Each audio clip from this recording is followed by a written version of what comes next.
77-year-old Dom Pérignon. I drank the bottle, so you don't have to. And here is my story of drinking it. Expectations, the bottle, 1947 Dom Pérignon. I have had it once before. It's in the book. So this one, if you see, like from the bottle condition, it is absolutely as good as can get for a 40s bottle. I have so many high expectations. Let's put it there so it doesn't get any more light.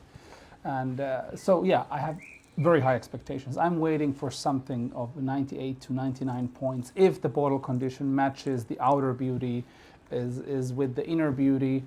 Since that always is our problem with these, is the matching of the beauties. And I'll tell you about this one later because I protect the bottles in this sense. But yes, so this is going to be drink. It just arrived today and it's going to be drink probably next week.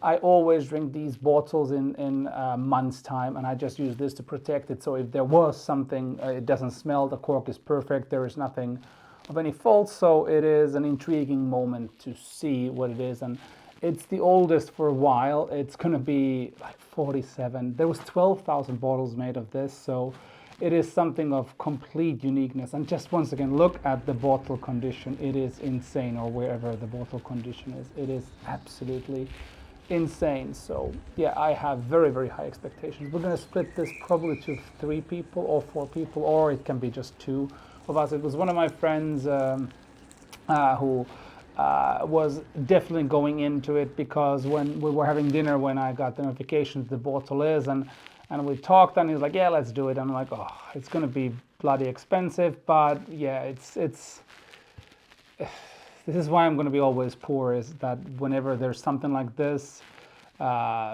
just have to have it, share it, drink it, and well, that's what we do. We drink these kind of bottles. But yeah, and the taste, like I often talk about the perfection that a champagne can be, and the like where I tell you the how far it can age, and all of these estimations that I, example, have in my book. They're basically based on drinking these when you can actually taste something from the 40s and say that, oh, wish I could have this in 10 years because it still has more development to be done. But you're at the highest level, and there's no shortcuts for that. The aging is that you can't just, there's no shortcuts, and there is not many of the bottles left. There was 12,000 bottles made of this back in the day, and that's it. There is no more. That's it, and yeah, that's it. I haven't been this excited and also this horrified of a shipment coming in, because like when the overnight shipment, when these come, I am afraid that something will happen, because always something will happen. And the worst that I have had so far in shipment is when a Romane Conti broke during the shipment. Thank God it's not the La Romane Conti, but it was the Saint Vivant 81, and yeah, I was drinking it and then ended up have to replace the bottle, which was quite expensive. But yeah, those are the things what you always go into. But this is I'm looking at the color of the bottle is, and you can see there is sediment. I can also see from here, but for me, I don't care for the sediment. That actually is a product because everything was manually disgorged. That's why we have also the neck is hidden, that you don't see the levels. They don't mean so much as in Bordeaux and everywhere else, because there's always a different amount of liquid there, and it's always, disgorgement was a hand operation back then, so there can be lower in the beginning, and then of course it evaporates throughout decades of time. But yeah, it's something. And sediment is, there was something left of the yeast and the dead yeast in the bottle, and that is the sediment. So it's not a fault. It's just there. It doesn't affect anything. You just don't want that in your glass. But oh my gosh, I am so excited to drink this. Can't wait. 1947 Dom Pérignon. So this is, like, we drink this bottle last evening, and today I had to stop everything I'm doing and record this video, since this is insane. It's completely insane. It's 77. I get look at my skin. I get, it's a 77-year-old champagne, 77-year-old Dom Pérignon that had bubbles, and the taste. It's something. I have here when I previously drank the bottle that was in 2011. Yes, that was correct. And like I've had like last week the 59 and then 52 last year, and like insane amount of insane bottles yet again. And there's something like profoundly insanely amazing about these type of bottles. Like I mean, over 7-year-old Dom Perignons. The taste gives you understanding. Like there is some like it's how the taste develops throughout time, like when it goes from the young fresh champagne to the 80s one to the 90s one, how it transitions, and then this is like the marathon, not marathons, but this is like the ultra run or run across a continent or something like that. It is just uh, like, and to be able to share these kind of things. I'm so grateful for the people that I shared the bottle yesterday. They are like, we're in Finland and we drink bottles like this regularly with different friend groups because people want to taste stuff like this, and I can find stuff like this. So it is just completely purely amazing. But if I go back to the experience, like when you see some videos now of me opening the bottle and my facial expressions on that, because when the first time when you open the bottle, there is this kind of raisins and some stink, but when you taste it, you can see, oh, it's going to be half an hour, it's gone. It's just because it has been in a bottle for a long time, it will go away. Of course, if the wine is dead, it is dead, but everything that points out in this bottle is that the wine is not dead, it hasn't leaked, the color is insanely amazing. There was just a lot of sediment, but all of these, I know you're going to have a ton of questions. Shoot them down, I will answer them. I might even do a different video on answering questions. So yeah, it is mind-boggling, the whole, like, it changes. These are the tastes that change your core because it gives you such an understanding. Like imagine it's almost 80 years old champagne with tiny bubbles in there. To then after this you can compare everything afterwards, how it goes. And bottles like this is a grail. Like in this condition, I have no like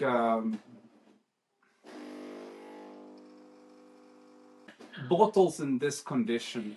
They are more rare than rare. Like this, I've never seen bottles in this condition. I've never seen anything like this. Like to the color 29 that I had, that's a different story. We're going to talk about that on a different video. But like in this condition that this was the color, it's a unicorn of a bottle, and that was tempting for me. But because I have tasted before, I don't have that sort of an urge to repeat and repeat. Also, these are quite pricey.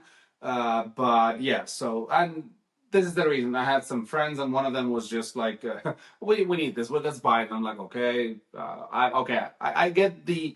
I'm attracted to other people's enthusiasm. So okay, we went for it. We bought the bottle, and then two others joined, and then we're at 4 people, which is a perfect amount of people to split a bottle like this. 47 Dom Pérignon. Six is also fine, but no more than that because you actually also want to drink and enjoy the bottle. It is, and if somebody always asks me like, it were like, how many Dom Perignons do you have at your like storing? I'm like now I have uh, the 78 rosé, and that's the only bottle, and that's destined to be drinked. And otherwise, I think to have a P2. No, that's the only one that I have currently because when bottles come, I drink. I have to have some other bottle. No, yeah, that's the only Dom Pérignon that I have. I have a lot of empty bottles and a book, but no, I get bottles and I drink.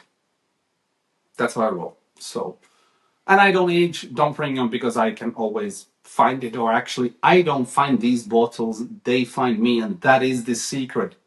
You cannot find this bottle because they find me. That's my karma. I love Dom Pérignon for 20 years, and they know me. I attract them, and they come and they find. And if you don't believe me, proof is here. Proof is here. So I'm a bit out of words on this one. So my expectations. My expectations. I had high expectations, but I lowered them. I got rid of them because I know if I have expectations, I will get disappointed. So, but it's so difficult to with this bottle that I had to be normal and don't have expectations and hide, and also uh, it's so yeah. So I had expectations, and this one succeeded them. And here comes the interesting part and the kind of cynical part.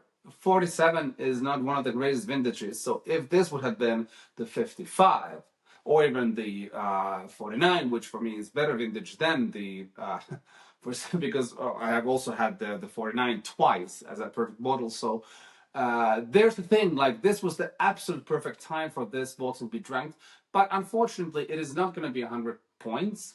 I'm even on the brinks of will I go for 99 or 98. I haven't even yet decided. I need some time on this. I'm still processing all the emotions that I had from drinking this, and I just wanted to do a video because this stuff that I'm feeling now, it should be captured on film and shared, because bottles like this shouldn't be on Instagram as a picture and then just, you know, dancing away and something like this. These deserve videos. These deserve a book in history book.